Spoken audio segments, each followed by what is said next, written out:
In this video, we are going to show you how to shorten the cables on your Renegade Hoof Boots. An example of when you might need to shorten your cables, as shown in this video, is when you have a large amount of excess Velcro hanging past the rubber keeper loops once the tension strap is done up.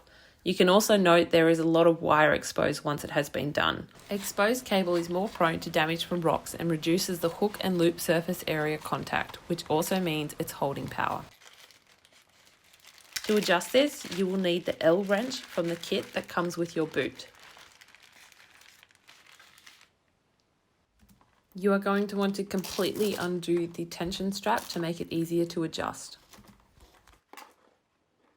Using the long end of the L wrench, put it into the hole in the front of the cable clamp and push downwards. This will expose the set screws.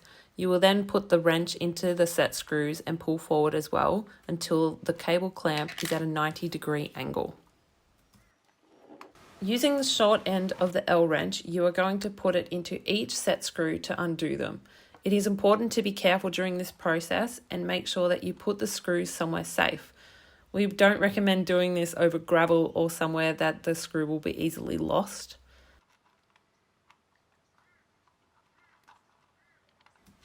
The next step is to put the L wrench back into where the set screws were and push it inwards, and then do the same with the hole in the front, and then this will put the cable clamp nice and flat against the boot.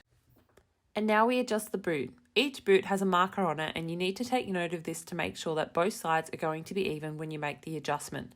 To shorten the cable, you are going to push on the heel captivator. If you put your thumb on the cable adapter and push with your other hand, you can see the marker is moving inwards, which means that the cables are shortening. You will then need to do this exactly on the opposite side and make sure that both markers are in a very similar position.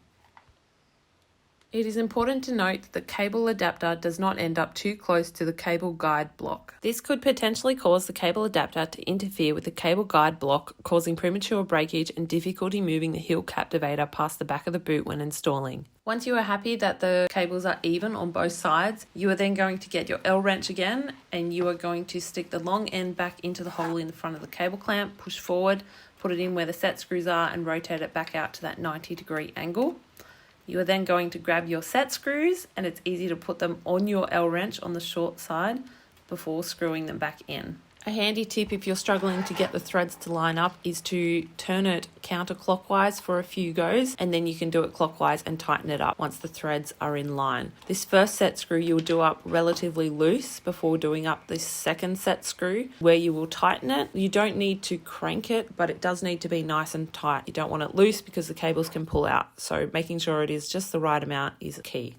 You're probably getting well practiced at this part, but we are going to set the cable clamp flush against the boot again. To do this, you set the L wrench into the set screws, push back towards the boot, and then put it back in that hole and push up again until it is nice and flush. When you put the boot back on, you may notice a difference in how the heel captivator pulls up, in the amount of Velcro left over, and the amount of wires exposed. And here you can see in the before and after just how much the difference a cable adjustment can make.